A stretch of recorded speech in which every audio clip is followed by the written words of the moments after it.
તમારી પાસે બ્રેઇન છે. મેં તમને 2 દિવસ પહેલા કીધું શું કમાલનું સૂત્ર છે, કારણ કે જેને મૂળથી કર્યું હશે ને પછી એના અર્થ પર લઈ જવાશે.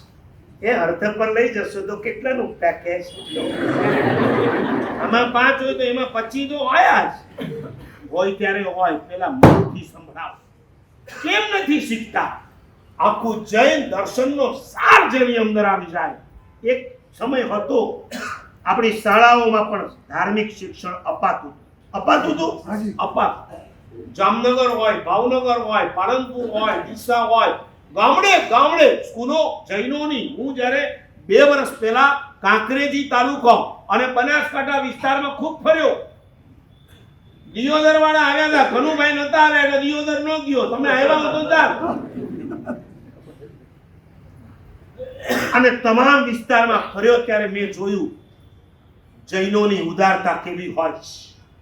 2 જગ્યાએ જૈનોના નામ મળે. નંબર 1 સ્કૂલ અને નંબર 2 હોસ્પિટલ.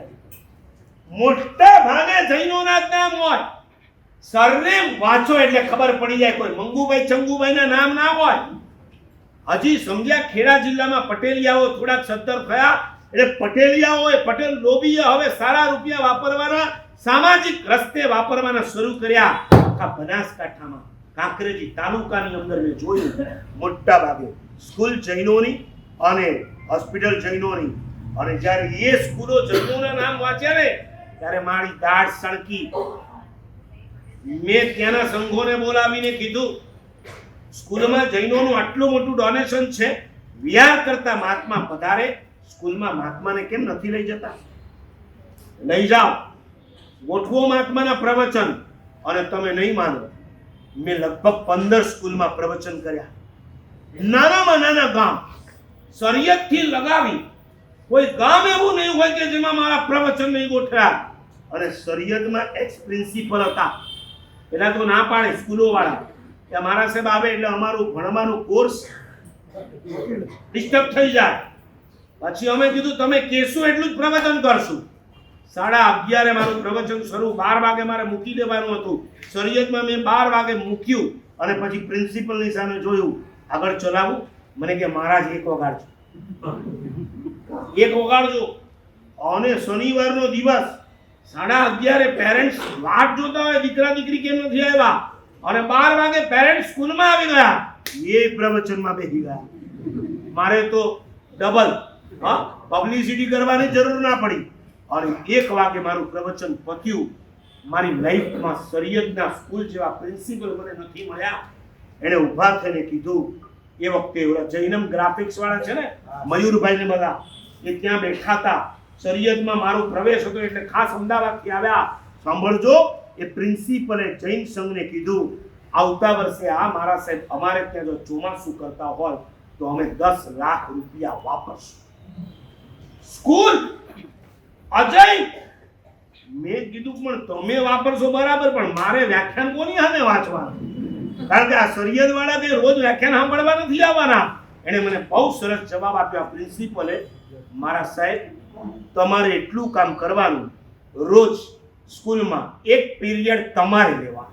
વારે વાહ, મહારાજમાંથી માસ્ટર બનાવી દીધો. ભૂખ છે, એક સ્કૂલોમાં ભૂખ છે. શિક્ષણ અપાય છે સંસ્કારના નામે ચોકડી. ચંદ્રશેખર મહારાજનું ચાલત તો એક ગામમાં એક તપોવન ઊભા કરાત, પણ 2 તપોવનમાં તેઓ થાકી ગયા હતા.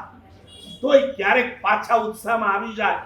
વડોદરામાં કરીએ, રાજકોટમાં કરીએ, જામનગરમાં કરીએ, આવા ભાવો થતા હતા. શરિયતથી મેં વિહાર કર્યા પછી 1 વર્ષ પછી તમે નહીં માનો, એક્સ પ્રિન્સિપલે આ જૈનમ ગ્રાફિક્સ વાળા ભાઈઓને કેવડાવ્યું કે તમે કયો તે દિવસે અમે એમના મોટા મહારાજને વિનંતી કરવા આવીએ. આ હૃદયની વિનંતી હતી.